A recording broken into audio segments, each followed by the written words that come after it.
For combating gender stereotypes supreme court ఒక hand book release చేసింది. అంటే ఏంటంటే స్త్రీలని తక్కువ చేసి జెండర్ బయాస్డ్ గా జెండర్ బేసిస్ గా డిస్క్రిమినేట్ చేయడం తప్పుపడుతూ జడ్జిమెంట్స్ లో లీగల్ డ్రాఫ్టింగ్స్ లో ఎలా డిస్క్రైబ్ చేసేయాలి అనే దాని మీద కొన్ని వివరణ ఇస్తూ ఒక టేబుల్ ఇచ్చి what is the wrong what is the right ఇట్లా ఇస్తూ అనేక పదాలతో కూడినటువంటి ఒక హ్యాండ్ బుక్ రిలీజ్ చేసింది.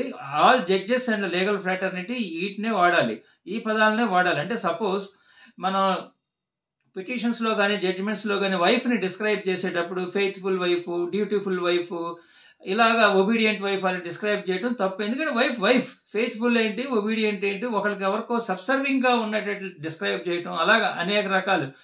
స్త్రీలంటే నార్మల్ గా మనుషులకి మగవాళ్ళ కంటే తక్కువ శారీరకంగా బలంగా ఇలాంటివన్నీ తప్పు అని చెప్పి చెప్పడం జరిగింది. ఇట్లా దీన్ని ఉపయోగించారు. కాబట్టి ఈ హ్యాండ్ బుక్ అందరూ కూడా లీగల్ ఫ్రెటర్నిటీ